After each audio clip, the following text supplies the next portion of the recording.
Good morning, everyone, and thanks for taking some time out of your no doubt busy days, or if you're watching this later on demand, welcome nonetheless.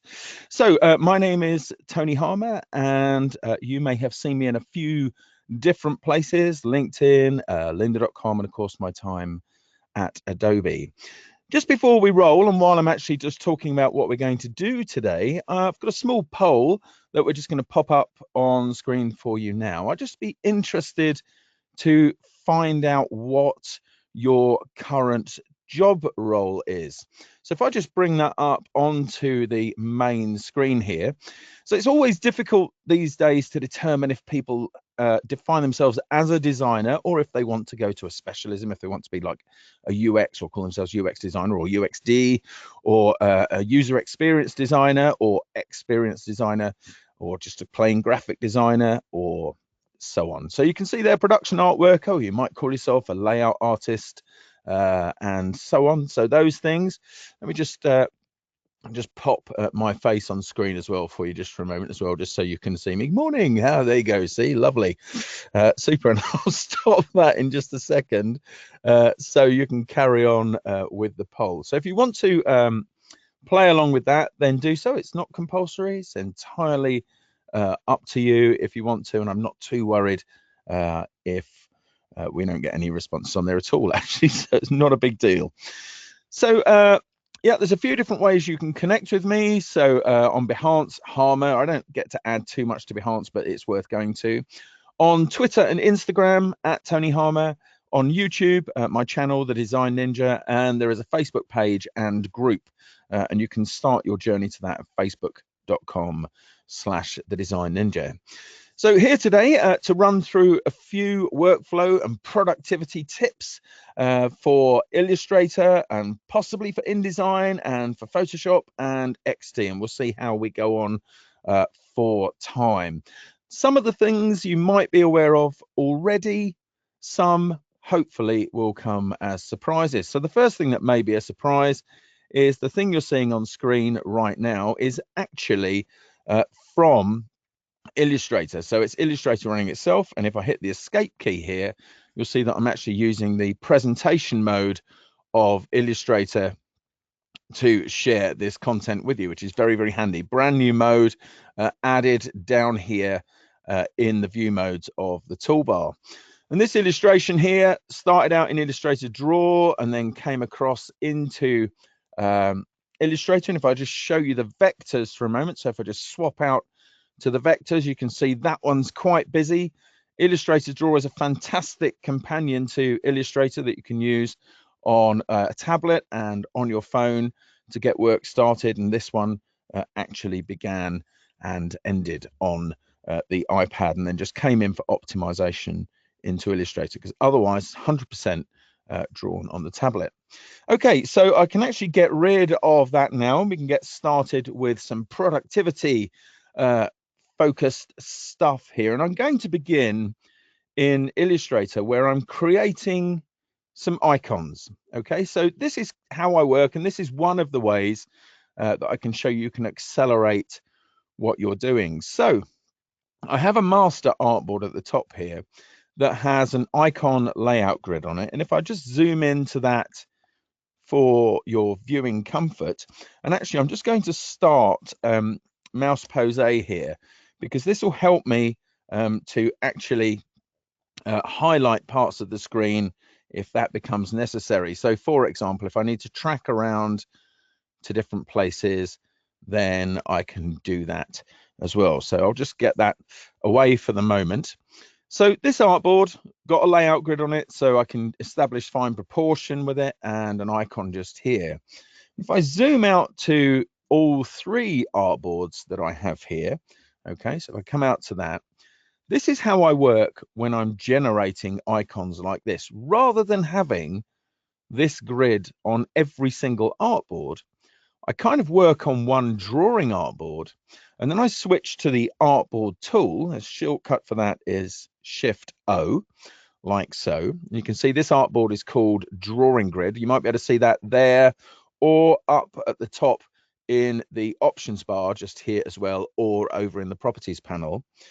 So if I get rid of that for a second, and what I do is I make sure that move or copy with artboard is turned on. I then hold down the Alt or Option key to create a copy, drag that new artboard down to wherever I want the icons to be. So this one I'll then rename like so. And if we call this one temp for temperature, just there. Okay, that's named. I then switch back to my selection tool. I grab hold of the artwork on the drawing grid, okay, and then remove it. I'm just going to keep the hexagon there because I'm going to use that for the next one. And if I pick up a color here from my document swatches, so if I come along and bring those up, in fact, if I get that panel open for you here, because this is a different layout to my normal production layout to make it easier for you to see. Okay, and I've got a group of swatches just here, and I'll just choose this purple one. Actually, no, I'll go for green, I think, just here. And this color group was actually arrived at by creating one base color. Just temporarily, if I go and copy this and create a new document just for the moment and paste that artwork in, and then we'll zoom in on that like so. Okay, so I create one base color. So here's me doing that. So I'll maybe choose something. I want this to be yellowish like so, bring a bit of red into it and drop some of the blue out of that. I start out with a color like this. I then go to the color guide panel, and this is one of those that gets overlooked so frequently in Illustrator, but it's very, very useful. Because if I click this chip here, okay, and I'll just highlight that for you. So this chip just here, what it does is it allows me to then populate using various color harmonies in this area here. Okay, so I'll just turn the highlighter off for a second. And maybe I want to come down here to something. I want some oranges in there, definitely. Now, a pentagram splits colors 5 ways on the color wheel. So maybe I want to use that as the base here. So I kind of like the compound as well, but they're all different starting points, which is important to remember. In fact, I will go for the pentagram. I'm not mad for the red, but I might use a derivative color here, such as one of these oranges. And when I'm using this, I tend to change it to display 10 colors either side of the central harmony. And you do that by going up to the panel menu and then coming down here to color guide options. And from there, you can specify how many steps you want and how much variation. Although, if I'm really honest, I've never changed that variation to anything other than 100%, like maximum variation with that amount of different grades in there. And so once you find colors that you'd like to use, so maybe I want to use something lighter than the first one. Now that is coloring the artwork there. So if I just deselect that for a second, okay, pick up this one here. I'm then going to hold down the Command key, that would be Control, of course, on Windows, and start to click some of the other colors that I'm going to want to use here. Okay, and get something like that arrangement for me. Of course, you might want some darker tones as well, and so on. But I just want the 5 base colors for the moment. Okay, and then I'm going to click to add that as a color group to the swatches panel. And if I go to the swatches panel, you can now see just down here that my color group has been added in this document.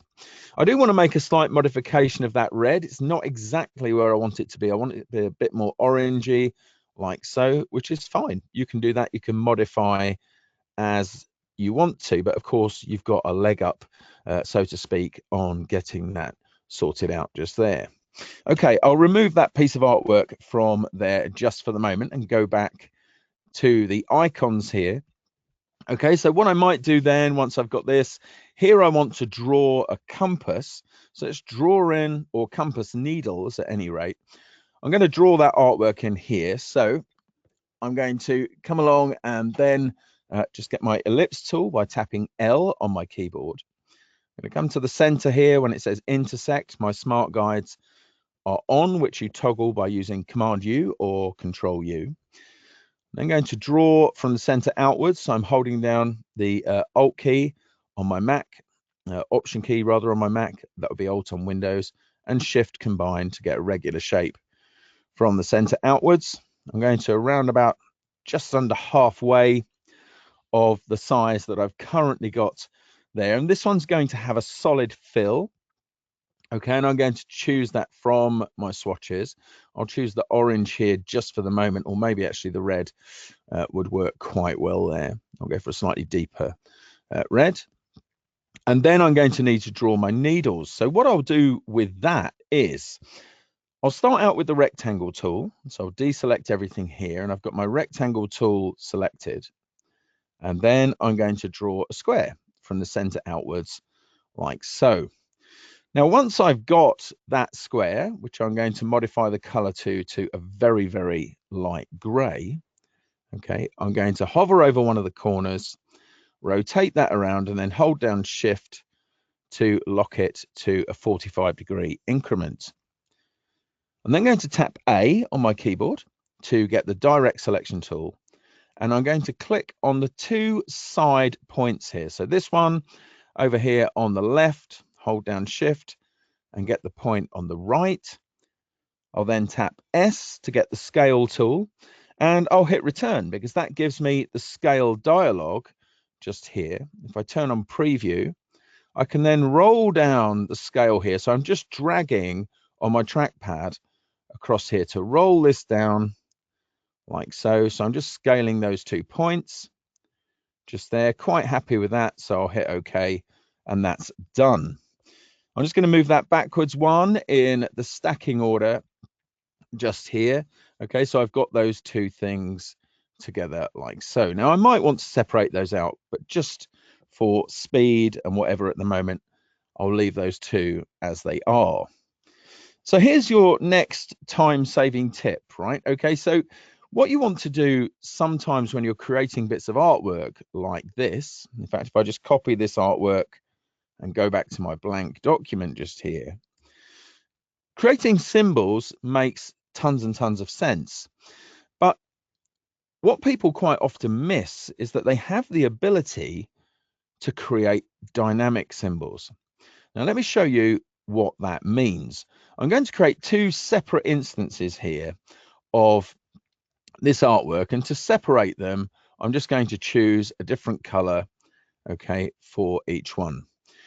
So if I select the topmost artwork here, the green, okay, and I come along to my symbols panel, first of all, I'll actually clear out everything in there that I don't need, okay, and then I'll create a new symbol, and I'll call this one static, like so, okay, and I'll change that to a static symbol just here, okay, and hit OK. So that's added like so. Now, if I needed variations in that using static symbols, I'd have to create new symbols. And that's where dynamic symbols come in really, really useful. Okay, so if I get the second piece of artwork and turn this into a symbol, okay, and I'll call this one dynamic, just here like so. Okay, you can ignore a lot of these things like movie clip because they relate to export for animate really here, which we're not doing. So if I just hit OK, now this is a dynamic symbol. So where's the advantage? Well, here we go. If I get my direct selection tool, okay, so I've tapped A on the keyboard to get my direct selection tool. And if I come along and click on the symbol here, the top, the static symbol, you can see that all it does is select the static symbol. Okay. If I come down to the next piece of artwork, the dynamic symbol, and click on one of the objects inside that, so hopefully you can see that I've actually got, and in fact, if I zoom in for you, you can see that I've actually got the red ellipse there, okay, targeted. Then I can change things about that. So maybe I want to change the color there like so. If I go to the needle just here, maybe I want to do something with that as well. So I might want to change the fill color. I might want to affect other things with it. Let me just set, I accidentally rolled that around. I might want to change a number of things with it, including swapping it out for another symbol. And that's really, really useful, okay, to be able to do that. In fact, I did a grid of American airports for a recent infographic, and all I had to do was bunch all of the flags for the, sorry, international airports. So I was doing it in America, but international airports was bunch all of the flags into one symbol and then just lay those all out really, really quickly, and then just click on the individual ones and say, change this to a US flag, change this to a British flag, change this to a French flag, and so on. Really, really easy. So use dynamic symbols. That's an awesome tip to have. Let me close up this document here and go back to this set here. So if you, once you've drawn things like this, are making your way up to the file menu and coming down to export and choosing save for web, then you're doing it wrong without putting too fine a point on it. Or you're not doing it wrong, but you're not making the most of your time, because when you export here, okay, and I'm just going to save this to clip to artboard here. First of all, I have to engage an additional control to do that. But I'd have to output that. So choose the type it's going to be output to using either a preset or the controls here. And then if I was doing renditions for different screen densities, I'd be coming along and changing this percentage value just down here, right? So plenty of controls I'd have to mess with, and I'd have to do that each and every time, and possibly change the file name when I save it. So we'll cancel out of that for the moment. There is a better way, and that's to bring up the asset export panel. Okay, so here is that panel. I normally, in my working space, normally have that docked over on the side just here because it's so valuable. Now watch what happens when I drag in this artwork. Okay, so if I just drag it in without holding any modifier, and it does warn me actually here in the screen, but if I just drag it in like so, you might be surprised to see that it actually splits that apart into the component parts of the artwork. And there are occasions when you actually might want that to happen. Think about if you were drawing some sort of nav bar or something for an app, you actually might want that to happen. You might want the whole bar itself, and then you might want the individual icons. Let me just undo that from there. If I hold down the Alt or Option key, and that direction is available, okay, just here, it does tell you how to use that. So I'm going to drag that in like so, okay, and then just rename it. Okay, so I'll call this one compass, just there, even though it doesn't look like my usual compass icon. And I'll grab this one just here and drag this in. Okay, whoops, I forgot to hold down the Alt or Option key there. So I'll bring that in like so. Okay, and I'll call this one temp there like so. You'll see that if I select these items, just click on them, and you can shift click or command or control click if you want a non-contiguous range. But if I select those, I can determine how they're going to be exported. I've even got some presets just down underneath in that area here for iOS and Android. So if, for example, I clicked on iOS, this is what it's going to do. It's going to populate this area with all of these different things. Let me just turn the highlighter off for a second. So you can see I get one version, okay, at 1 up, one version at 2 up, one version at 3 up, and I get an SVG as well, which of course doesn't need a scale factor because that's what the V stands for, the vector part there, and the S for scalable. Okay, and I can add and other types as well. So if I want to change, if I just add one more scale here, okay, on the top there, so sorry, down at the bottom here, and maybe I'll say I want this to be a PDF because that's very popular, especially if you're creating stuff for iOS. So I want a PDF as well as an SVG. And when I export those things, let me just drop those out onto the desktop here, and I'll create a new folder for them like so. Export demo, just there. Okay, when I export those, and if I just pop out to the Finder here and show you the result. Okay, so I'm just going to create a new Finder window here, go to the desktop and go into that export demo. You can see it's all been separated out, okay, into individual renderings there, which is very, very handy. Your devs will love you for doing this sort of thing, getting everything nice and settled out. So you can see I've got one there at 1 up, okay, for both of those things, and 2 up for both of those things. Much, much faster.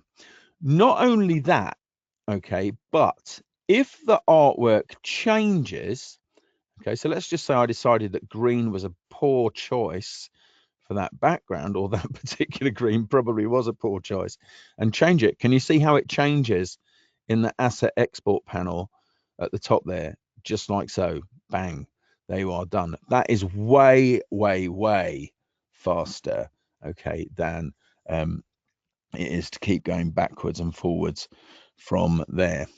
Okay, so moving on then to Photoshop for the next one, because that's the most common, next most common thing people are using for design and UX work, those kind of things. What I want to show you here is I want to show you this this email template here. Now I've got a couple of different things. I've also got something from Adobe stock which I could use, but I think for time I'll stick with this email template. Now, when I'm working in 2 screens, as I am actually at the moment, so I've got the webinar coming across on one screen here, okay, and I've also got the screen that's being broadcast to you on this big screen, which you're going to see in just a moment. When I'm working on long form graphics, whether they're in Photoshop or Illustrator, what I tend to do is this, okay, I get a window, go to the window menu, okay, and I come down to arrange, all right, and I choose a new window for the document that I'm working on. Okay, so I've got another window here like so. Can you see that? I then drag that onto the monitor I'm using here. Now in this booth, in this audio booth, this is the 2710 QC, which I absolutely love because I can just plug my Mac into it. I don't have to carry any other cables. There's just a USB-C cable poking out the side. I plug that in, it charges my Mac, and all of the signal for everything comes from the Mac directly up that line, which is fantastic. The only other thing I need to plug in are any other drives that I might be using, which I can also plug into the dock, which I'll show you in just a moment as well. But I just drag this up onto that monitor and then rotate it around. And I've got the 3200U out on my main desk inside of the studio. And let me show you how that looks, right, when I do that kind of thing, because long form graphics, particularly challenging to work on. If I just stay in Photoshop for a moment, because if I zoom in so I can see the content, then of course I've got to do a lot of scrolling up and down to see how the whole thing is shaping up. So if I just come back out to here, let me show you the rig inside of, well, this is actually the old main studio, but because we've moved into a new one since.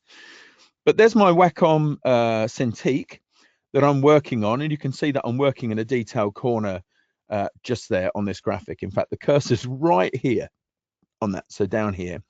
So I'm working on that there in close-up, but here I've got this monitor spun around with that new window in it, and all I do on the Mac is go to, and you can do the same thing on Windows, you just target that particular display and tell it to display with a rotation of 90 degrees, and it works beautifully.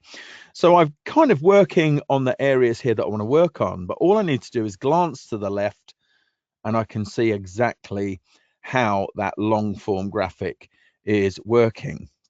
So let me just quickly, before I move into the next tips in Photoshop, let me just very, very quickly, because I've got a camera in the back of the booth here, which I'm just going to jump out to. Okay, so it's going to show you the back of my head. There we are. And here's the screen. This is the array I'm working on at the moment. But all I need to do here is literally pitch this up and spin it around like so. And of course, do the thing with the display. It makes it really easy to do that. I love it. Okay, so I'll quit out of that so you don't have to look at me anymore. Try and keep your breakfast down. And just while I'm here, let me just show you that docking station as well. So I'm not going to harp on about it at the moment. You just have a look at it yourself. But you can see it's got all of these ports and a headphone jack. I love it, absolutely love it. So do check that out for yourself. And they've got a brand new one out, which we'll talk about hopefully in just a wee while, along with a super special offer as well, I'm sure. So let's go into Photoshop here and have a look at this. Now, this could be an email, could be a website, could be any number of things for a long form graphic. Well, I'm using the scenario of an email here, and you can see that I've got several colored layers, which is another great tip to focus on, because when you get things that are hundreds of layers deep, and let's be honest, they can get hundreds of layers deep, you can filter your menus down, okay, in the layers panel. If you look at this drop down here, which everybody overlooks, so trust me, they do, you can filter by all of these different values. So in my scheme here, graphics that can be modified that are smart objects inside of this particular thing, they're colored red.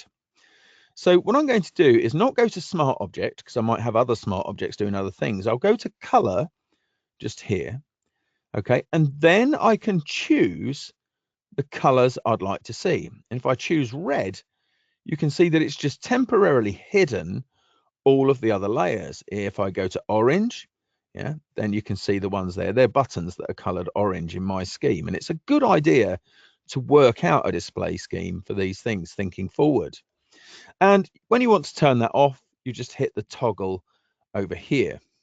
So let's explore. If I just turn the whole thing off here, if I just change this back to kind, then it filters, and you've got some other things there, okay, controls that you can use as well. So if you want to filter for adjustment layers, do that.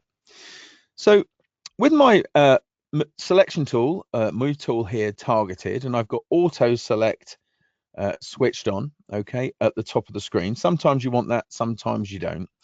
But if I click on this thing here, this is the hero image, okay, for my email communication.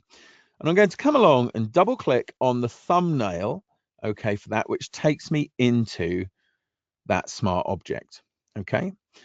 So I'm going to drag in a couple of things which I think will be good for the hero image. So first of all, I've got this element here from Adobe stock, and I'm just going to resize that outwards, which by the way, now I can do with just one hand, because I don't need to hold down any keys anymore in the 2019 version to change that. Now, this isn't licensed just yet, okay, because I want to kind of see if it's going to be good enough. Now, here comes another amazing tip.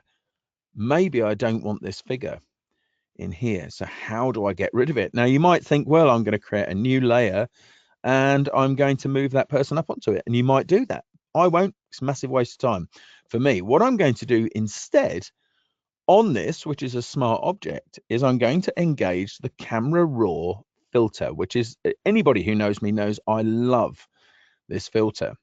Up here in the filter menu, come down to camera raw filter, like so, which gives you all of the power of Adobe Camera Raw, but you can apply it to a layer or parts of a layer. Fantastic. And I'll come up here to the smart removal tool, okay, spot removal tool, and I'm just going to paint in, okay, around the figure just here. I can change the size of the brush if I want to make a smaller brush. Do that, come along, paint in like so. So I'm just going to paint around there, okay, just to get a selection. I'm not going to feather it too much. Now, automatically, it's just taking this across to that point. But what I'm going to do here is just come along and just position that like so. Okay, so that's got quite a bit of feather on it. So, oh, I've missed a gap out. I'm just wondering what's going on there. All right, okay, let me delete that one. What I did do is I didn't paint in the middle. So if I just target this particular adjustment and delete it, let me do that again, this time with feeling. I thought, what is going on there? I didn't paint in the middle yet. I just used an outline. There we are. So now we'll get a much more successful result. I can bring that across like so, okay, and line that up. Perfect, I think, and hit OK. At least perfect for this comp, okay. And I could show that maybe to a client and say, you know, well, there's the figure in there. Do you want the figure or not? And then if they determine they don't want the figure, I could perhaps go in and just double check that to make sure it was all exactly the way I wanted. And the huge benefit as well, of course, is that if I've got that and I've got an Adobe stock subscription, I can just come along and license that asset And because the changes that have been made, okay, are really entirely relating just to the image, so they're sat on top of the image as a smart filter, then it will just bring me down the full res and just replace it like so. You can see the watermark has just gone just there. So I still want to give myself another option. So I'm going to go to my Creative Cloud library here and bring down another layer. So I'll just bring this one in. Nice image there. So let's just resize that out like so and get that into position. Perfect. I think that's just fine. And now I'm going to give myself some variability. So here's how that works. First of all, I'm going to make sure I can see the layer comps window. Now, these were introduced, as far as I recall, back in CS2, right? So quite a long time ago, right? Around about 2003, I think, something like that. Maybe even actually earlier than that, maybe 2002. So quite a while, but there are huge numbers of people, okay, who don't know that they're there or how useful they are. So I've just turned off the two layers that I've added, and I'm going to create a new layer comp. Okay, and I'm just going to call this gray default, just here like so. Okay, and hit OK. And there are different options I can choose. I'm going to turn on the first layer, okay, and I'll create a layer comp for that. And I'm pretty sure those are Scott's Hills, but I'll just call it Hills just for now. Not the greatest name, of course, but you can see I can change the visibility, the position, and any layer style appearances. So I've got Hills just there. And now I'll turn on the layer above, okay, and create a new layer comp for that, right? And I'll call that footpath. Okay, there like so. Good stuff. Once that's done, through to that. Okay, and I'll turn on the gray default as the current state. Good. So I've got my layer comps there, and I can move between those. That will just turn on layers, turn them on and off when I choose that layer comp, like so. Very useful. Not half as useful as it is when I get it across into the other document. So if I just close this out, okay, like so. So I'm going to save that. So that information now moves across into this file just here. And here's the beautiful bit, right? So I would place this as a linked asset, okay, into a file that I was working on. That's how I would do that. And in fact, all of the things you can see here that are gray, these little boxes, they're exactly the same thing.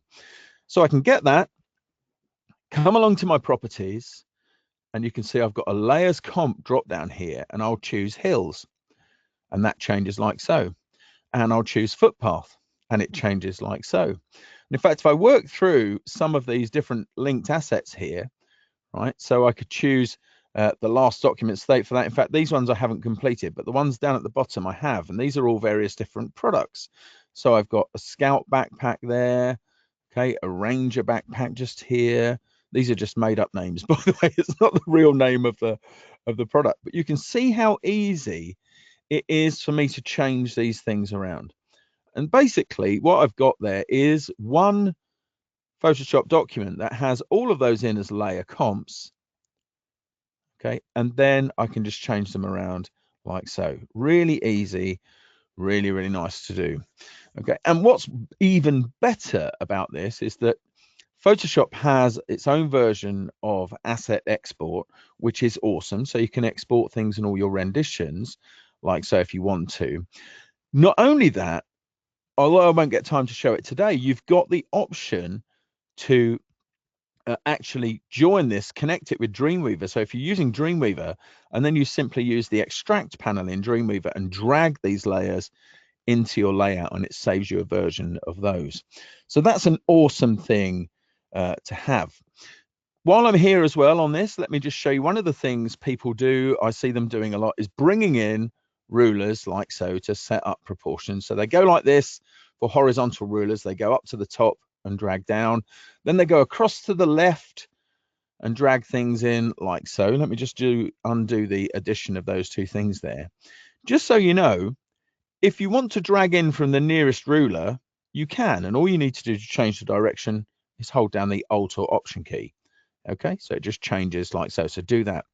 But I see people creating things where they're trying to create a columnar grid, okay, out of that. And it's a waste of time, because go up to the view menu, come down to new guide layout, okay, and you can see instantly it draws me a guide layout. Now I want to bring in a margin on this one, okay, so, and you can enter in your own values here. So on the left and right, for example, yeah, now mine's set to centimeters at the moment, but if I maybe change this to 20 and then type px on there for pixels, okay, and tab through, yeah, then it would change those things there as well. Let me just turn the preview back on. It's because I tapped the letter P, right, but you can see how it's brought that in like so. P toggles the preview, by the way, just in case you didn't know that. So that's a bonus tip just there. Can use all of these different presets, those 12 columns, if you might want to use that there, okay, and even 24 columns. That's like very, very Swiss grid, if you know what that is. If not, look it up, learn something today. Cool. So you can change all of that, rows and columns like so, but I'll cancel out of that. So that's a useful thing for you to know. Okay, so let's move across into XD for a few tips in XD. And if we get a bit of time on the end here, then we'll perhaps come back into Photoshop, because I've got other content that I can show you as well. In fact, I might even show you the Dreamweaver thing if I get a chance. Let's just move across into XD. And I wonder if how many of you have seen XD already. You might have looked at it a while ago and thought, you know, well, yeah, that's okay. It changes every month. So it's well worth you coming along and taking a look at it. Trust me. I'm going to work through a stock demo that I do, okay, from here. This is my own stuff. There's no assets given to me. In fact, everything you're seeing here, there are no assets given to me by anyone else. They're all my own thing. So this is a very simple food app that I'm working on just here. Okay, and I've got a load screen there, or an onboarding screen, and from that people will go to a login screen. Now I've got a rectangle that I've drawn just here, and that rectangle is set to blur the background. So it's got this background blur property on here, okay, and then I can set various things such as the amount of blurriness, like so. So I can blur that more or less exactly the way I want it. And then I've got the brightness, so I can change that as well, so determine how bright I may want that to be. Okay, and in fact some opacity there as well. So if I wanted to bring in the foreground color a bit, because the object itself is actually filled with white, then you can see how I can introduce that. If I just change the color of that just for a moment, so if I make it purple, or let's make it something very, very different here. Let's go for a blue. Yeah, okay, like so. And you can see how I can bring that in over the top of it as well if I wanted to, but there I don't want to introduce any of that color. So I've got that. Then I've got a sign-in screen just here. The reason it's on a separate artboard will become apparent as we go on. And then I've got this home screen and a series of tiles here, which are just pretty much waiting on some icons, okay, to complete them. And so for that, I've got a separate document where I've created probably the simplest sticker sheet in the world. Now, these elements were drawn in Illustrator and pasted in, okay, to this document. It understands the Illustrator clipboard. You can also open Illustrator documents and PSDs inside of here. It keeps all of their layers intact in there. The PSD thing, actually amazing, right? So got all of those things there, and they're groups. How do you know they're a group, Tony? Well, because I made the group is the most obvious thing. But the second thing, right, is that they've got a green boundary. That's worth you knowing, right? That they have a green boundary if they are a group. And if there's an icon attached to the group, then they've got another property as well, which you will see. I'm going to open my assets panel here, which is basically where I keep all of my symbols. And you can see each one of these things has been turned into a symbol.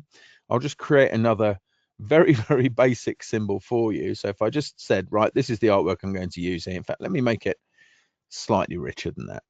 Right, so I'll just get two things there.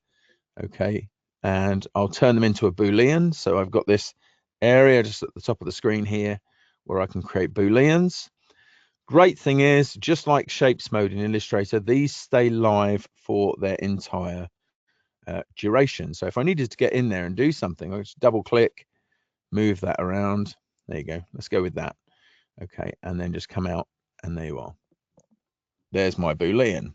Okay, so I've got that going like so, and I'll add that by clicking the plus at the top here and then just rename it as required. I'll undo that so we've got back to these things. So let me delete this, and these are all using a color that's been added at the top. So if I select them all, okay, and decide to change the color, there I can. I'm then going to copy those, go back into the Eat app here and paste those down like so, and bring those in. So there we are, perfect. And let's just say that I decided that that color was wrong. There's that little icon at the top, shows me it's a linked asset. Well, here's the benefit, especially if you're working across different groups. If I decide that color needs tweaking, what I can do is right click on it and choose edit. Okay, and then I'll edit that color. So let's just say somebody said to me, you know, they need to be slightly more towards magenta and a very, very light tint of magenta, like so. I just save that document, go back to the other document, right, then you'll see they've updated automatically. Let me just make that slightly more dramatic for you. So if I just edit this color, so it's just like a style, whatever's using that definition, okay, will change. Now I'm going to make those very, very blue, okay, like so. Save it, come across, back to that, okay, and there you go. They all change straight away because they're all linked assets just on there. Nice. Okay, so whoops a daisy, just drag my tile across, and let me zoom out. I know I'm in the last couple of minutes here now, so I've got to just get a wriggle on. I'm just going to create a quick repeat grid here, which you may or may not have seen. Okay, so I'll just create a grid there, change the spacing in the middle, add in a few more rows, okay, like so. And I can even move the repeat grid along if I want to just move those with the arrow keys. I can pop out to the Finder just for a second. Okay, and I'll go into the XD folder here. I've got a whole bunch of fast food things, so I'll just pick those up. Okay, not going to place them, just drag them in like so, boom, populated. Just here I have a text file, and I'll drag that text file in and drop it over the name, and you can see how all of those are populated. Come along here, and then just extend the artboard to allow for scrolling, and you can see the natural end is a line. Just going to very quickly switch across into the prototype mode here. Okay, and I'll go with this login screen here. So this one will be activated with a tap. So I'm just going to come along here and choose for a different action. So if I just get this, okay, this particular artboard, tap on here, and the trigger is going to be a tap, although I could make it time. So let's do time actually. Let's have the delay at 0 seconds. The action is going to be create me an overlay. The artboard I would like to be overlay is sign in, like so. So it shows me where that's going to appear on here. Okay, just like so. So if I click on it here, you can see it's going to end up just there. I'm going to double click into this group, wire that up to this artboard, like so. And then at this point, I'll just test that out. So from this screen here, okay, what I'll need to do is just get this to do something first. So I'll get it to transition. So time 0 seconds. Actually, let's make it 3 seconds. Just here. Okay, we'll have a transition. Okay, across to the login artboard. Now we'll test that. So after 3 seconds, it transitions. There comes that. So the last thing I'll do is click on that, and there you go, and so on. And there's so much more you can do with that as well, including, as of the last 60 days, adding voice interactions to your prototype, which is fantastic. But for now, we're at the kind of wrap-up point for the 10 minutes of questions. I know it's a lot of stuff to shoehorn in. So if you get the chance to ask any questions, then there's a chat pod, okay, down, okay, inside of the GoToWebinar interface. just type away a question there. I'll see if I can get through. You might not have any questions. If you don't, that's just fine. But if you do, drop them in there and I'll do my best to answer them.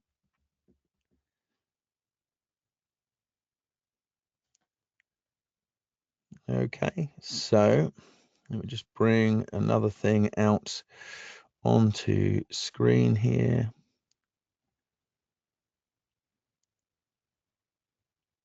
Okay. I'm not seeing any questions at the moment. If there aren't any, I'm not too worried. Other than that, I hope you've enjoyed popping along for this session. Don't forget to watch your inbox for a special offer coming from BenQ with the new kit that they've got that's just been released, which is amazing. Now, I've got one question coming up now. So what I'm going to do is just bring up my questions pod just here. So let me just pop that out onto my screen. All right, okay. Facebook. So I've got someone asking about the best way to talk that, and that's about a separate event. So Facebook is the answer to that. Where do I find my resources or good resources on productivity and efficient workflows in Illustrator? Yes, well, at the risk of self-promoting for a moment, but I'm going to shamelessly. Then my courses on lynda.com and LinkedIn Learning. If you have access to lynda.com, then check out my courses on there. I've got loads of things on productivity and workflow in there, especially things for people who are in-house in large enterprises or otherwise. So there's some of that stuff there. If you've got LinkedIn Premium, then you actually have access to all of the lynda.com content as well as LinkedIn Learning content. So that's a real benefit. So there's stuff on there. And of course, there's other people who've got workflow things on there too. So plenty of bits there. Okay. Any more for any more? Groovy. Okay. In that case, I will bid you adieu at this point, I think. Thanks ever so much for coming along. Don't forget the recording comes to you so you can see all of this stuff again. A lot shoehorned into that 45 minutes, but I wanted to cover as many apps as I could. Don't forget to follow my YouTube channel, so youtube.com/thedesign ninja, where there are weekly, most of the weeks anyway, tips and tricks and different techniques, including my Shuriken skills series, which you can use to develop your skills incrementally. So those videos are all designed to be under 5 minutes. Okay, so you can learn a new thing every week in all of your favorite Creative Cloud apps. But other than that, I think we're good to wrap. And we do indeed hope to see you again soon with another webinar from BenQ. Other than that, ladies and gentlemen, thank you very, very much for joining us today.